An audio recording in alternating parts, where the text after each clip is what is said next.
Hey everyone! So in the last video I introduced this thing called the second partial derivative test, and if you have some kind of multivariable function, or really just a two-variable function is what this applies to, something that's f of xy and it outputs a number, when you're looking for places where it has a local maximum or a local minimum, the first step, as I talked about a few videos ago, is to find where the gradient equals 0. And sometimes you'll hear these called critical points or stable points, but inputs where the gradient equals 0. And that's really just a way of compactly writing the fact that all the partial derivatives are equal to 0.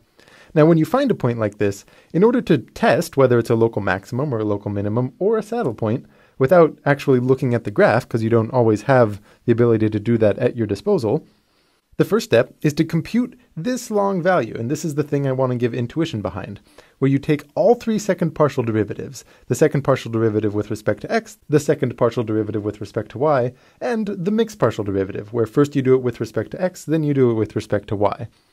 And you compute this value where you evaluate each one of those at your critical point, and you multiply the two pure second partial derivatives, and then subtract off the square of the mixed partial derivative. And again, I'll give intuition for that in a reason, but right now we just kind of take it, oh, all right, I guess you compute this number. And if that value h is greater than 0, what it tells you is that you definitely have either a maximum or a minimum. So you definitely have either a maximum or a minimum.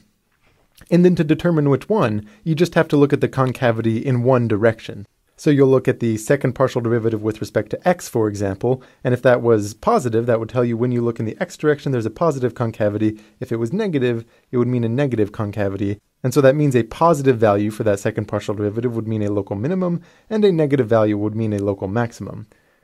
So that's what it means if this value h turns out to be greater than 0.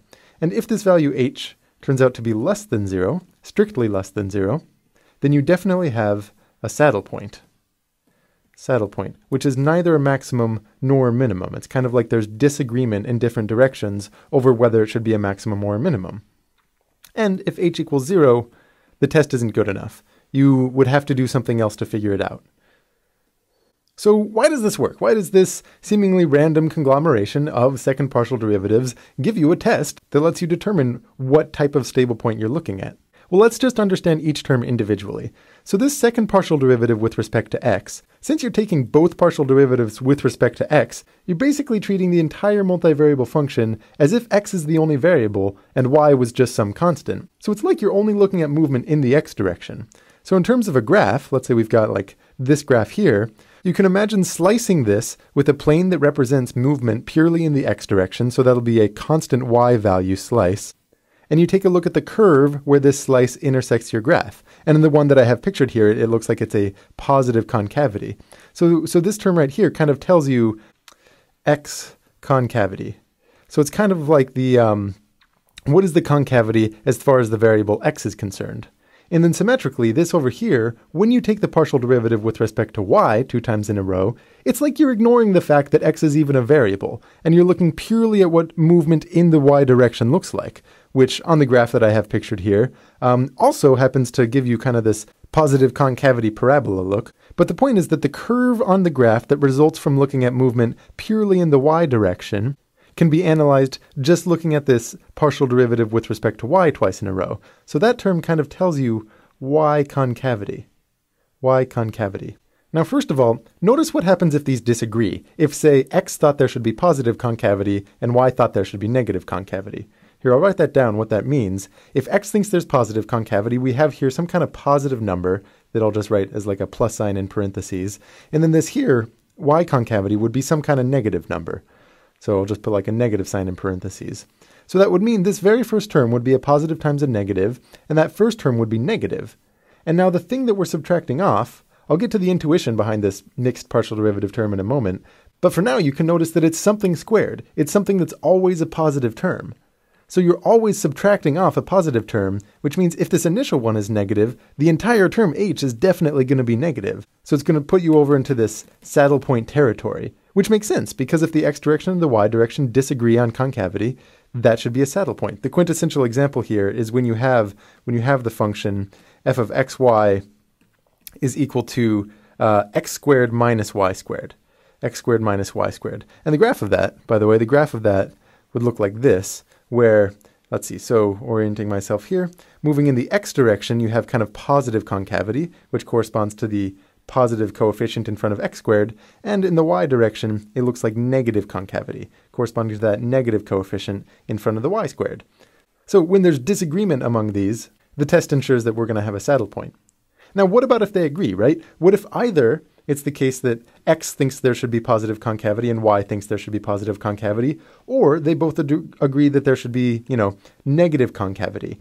In either one of these cases, when you multiply them together, they're positive. So it's kind of like saying, if you look purely in the x direction or purely in the y direction, they agree that there should be, definitely positive concavity or definitely negative concavity. So that entire first term is going to be positive. So it's kind of like a clever way of capturing whether or not the x directions and y directions agree.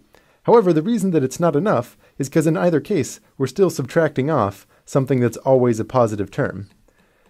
So when you have this agreement between the x direction and a y direction, it then turns into a battle between this xy agreement and whatever's going on with this mixed partial derivative term.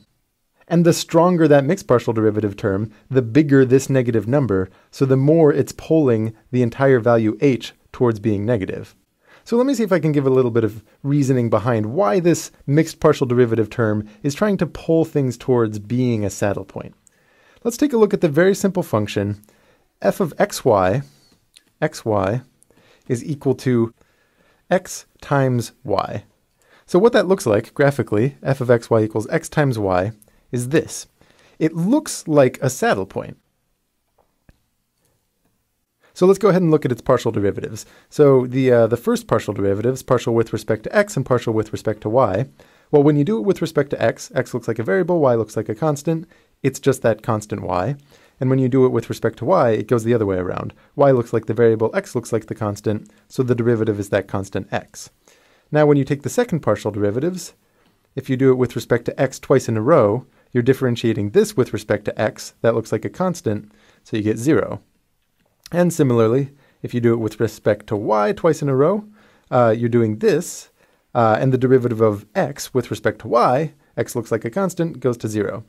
But the important term, the one that we're getting an intuition about here, this mixed partial derivative, first with respect to x, then with respect to y, well, you can view it in two ways. Either you take the derivative of this expression with respect to y, in which case it's 1, or you think of taking the derivative of this expression with respect to x, in which case it's also 1. So it's kind of like this function is a very pure way to take a look at what this mixed partial derivative term looks like. And the higher the coefficient here, if I had put a coefficient of, 3 here, that would mean that the mixed partial derivative would ultimately end up being 3. So notice, the reason that this looks like a saddle isn't because the x and y directions disagree. In fact, if you take a look at pure movement in the x direction, it just looks like a constant. The height of the graph along this plane, along this line here, is just a constant, which corresponds to the fact that the second partial derivative with respect to x is equal to 0. And then likewise, if you cut it with a plane representing a constant x value, meaning movement purely in the y direction, the height of the graph doesn't really change along there. It's constantly 0, which corresponds to the fact that this other partial derivative is 0.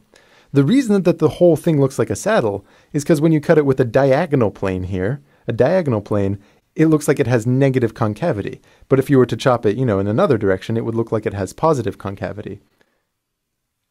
So in fact, this xy term is kind of like a way of capturing whether there's disagreement in the diagonal directions. And one thing that might be surprising at first is that you only need one of these second partial derivatives in order to determine all of the information about the diagonal directions. Because you could imagine, maybe there's disagreement between movement along one certain vector and movement along another, and you would have to account for infinitely many directions and look at all of them. And yet evidently it's the case that you only really need to take a look at this mixed partial derivative term. Along with the original pure second partial derivatives with respect to x twice and with respect to y twice. But still, looking at only 3 different terms to take into account possible disagreement in infinitely many directions actually feels like quite the surprise.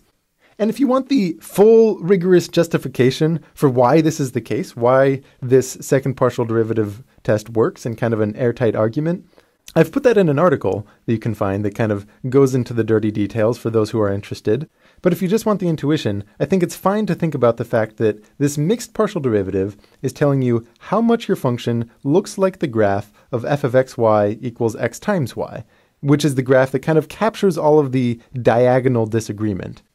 And then when you let that term, that mixed partial derivative term, kind of compete with the agreement between the x and y directions, if they agree very strongly, you have to subtract off a very strong amount in order to pull it back to being negative.